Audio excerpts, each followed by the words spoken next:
I never thought a single remark could set off a storm I wasn't ready to face. Yet that night changed everything.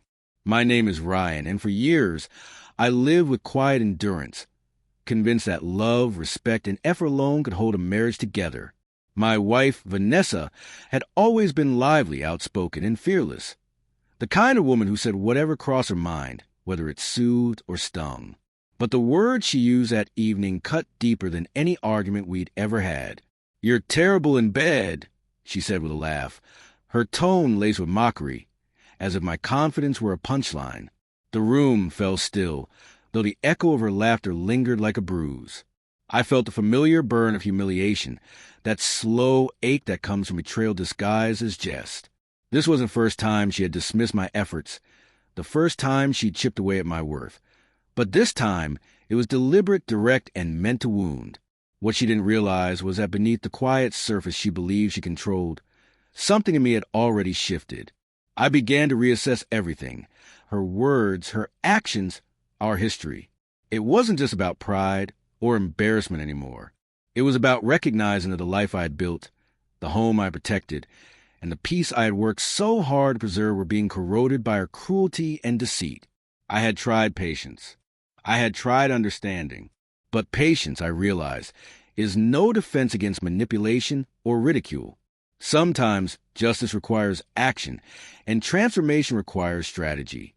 That night, I walked out of the room without a word. I didn't explode. I didn't argue. I simply withdrew, outwardly silent, inwardly calculating. She believed she had shaken me. In truth, I had begun observing.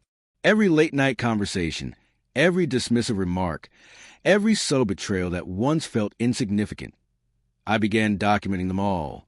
I reviewed our finances, our joint accounts. The assets she assumed were beyond question. Slowly, methodically, I began to design a plan. It wasn't revenge. It was reclamation of dignity, of respect, of control. I thought back on our years together. Yes, there had been love and laughter, moment of connection, companionship, but also quiet degradations, condescending remarks, and small betrayals I brushed off for the sake of peace. That night brought clarity. Transformation wasn't about proving her wrong. It was about reclaiming myself, my voice, my strength, my autonomy. In the days that followed, I played the part. Vanessa carried on as if nothing had happened, smiling, laughing, gliding through her routines with that same air of superiority. She didn't notice that I was no longer the man she thought she could control. I watched her, listened to her, analyzed her every move. Each insult, each smirk, each attempt to undermine me became evidence, not of anger, but of purpose. Bit by bit, I began reclaiming space. I altered routines she'd taken for granted, questioned choices she made without thought, and subtly reminded her that nothing in our lives was fixed. Her arrogance had blinded her to the quiet shift in power taking place beneath the surface. One evening, she tried again, a teasing jab meant to provoke me. This time, I simply smiled, a small, calm smile that unsettled her far more than any argument could. She didn't know it yet, but I had learned restraint, and with it, control. Anger is impulsive. Strategy endures. Her ridicule had one fatal flaw. It relied on predictability. She expected me to react, to lash out. I didn't, and that unpredictability became my greatest weapon. I turned my focus to the one domain she believed was untouchable, her inheritance. Vanessa prided herself on her family's wealth, the asset she considered forever secure. But patience reveals possibilities.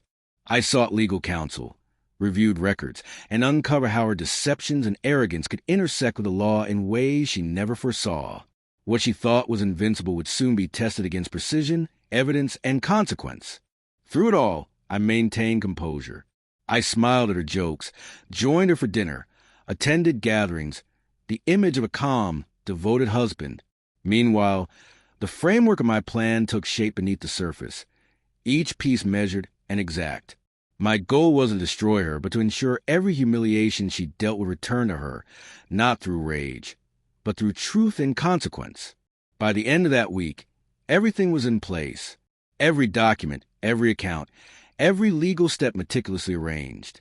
The storm she had summoned with her careless laughter was ready to break, not with fury, but with precision. When the confrontation came, there was no shouting, no spectacle, only silence, heavy and deliberate. I asked Vanessa to join me in the study. A stack of papers sat neatly on the desk. Her eyes darted to them, then to me, confusion flickering into unease. "What is this?" she asked, her voice trembling.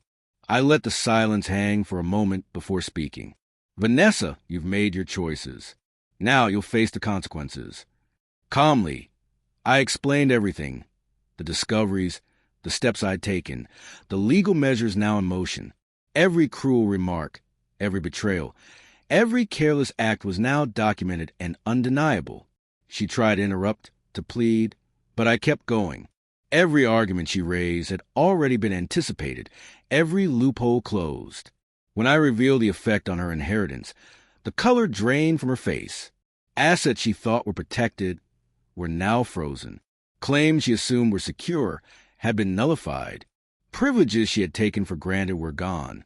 "You can't do this," she whispered, eyes wide with disbelief. I didn't need to answer. The truth, the law, and my resolve spoke louder than words. The control she had flaunted was gone, dismantled not by rage, but by patience. For the first time, she grasped the full weight of her actions. She had counted on my silence, my restraint, my love, mistaking it for weakness. But what she saw now was the strength of quiet calculation. I didn't gloat. I didn't mock her. I simply let the truth settle in. Her downfall wasn't born of vengeance, but of consequence.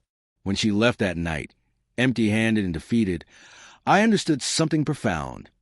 Life does not reward cruelty or deceit. Respect and trust, once broken, demand accountability. The house was silent again, but this time the quiet belonged to me. Hard-won, steady, unshakable.